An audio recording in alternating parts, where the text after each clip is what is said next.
Nour, a little preface here because we're going to talk about another border crossing. Border crossings matter, especially when there's a conflict.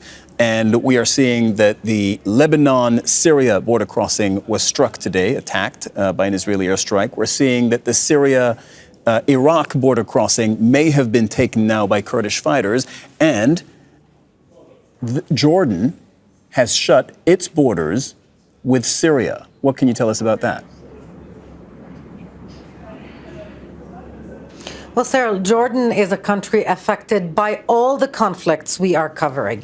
It is situated right in the middle of it, and it has shut down its border with Syria already. This is a country hosting more than 700,000 Syrian refugees. So it has been affected by the conflict in Syria since the beginning of the conflict, since 2011. There are serious concerns in Jordan that the security ramifications of what is happening, that the fallout of what is happening could infiltrate Jordanian territory. And there is some fear, some apprehension that there might be an influx of people fleeing the fighting, if there is any, in Daraa in particular. And so a lot of precautions are taken there, also in line with Jordan's policy of trying to protect the country from all those fires raging in the region. Sarah, you have the war in Lebanon, you have the war in Gaza, you have Iran, you have Iraq. All of these countries, everything that happens in that region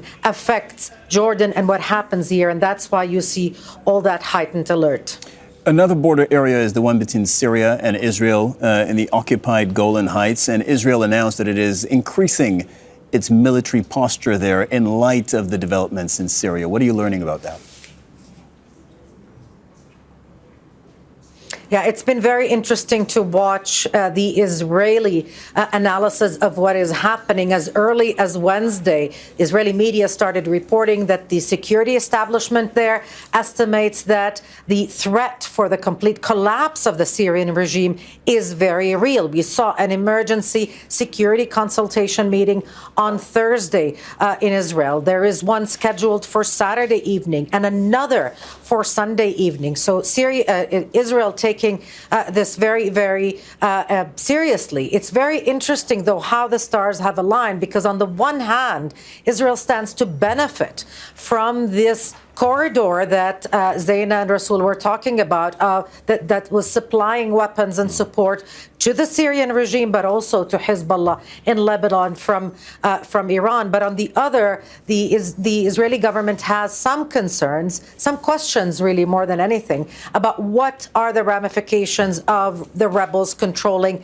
the Golan area. Remember that Israel occupies part of the Syrian Golan Heights. It wants to know who's going to be on the other side. The Syrian regime bordered it. It didn't have relations with Israel, but there was a rapprochement between the two countries. There are no guarantees that this would persist, but certainly on the one hand, it's good news in relation to Hezbollah and Iran. On the other, a lot of security concerns. Nour, thank you very much for all of that.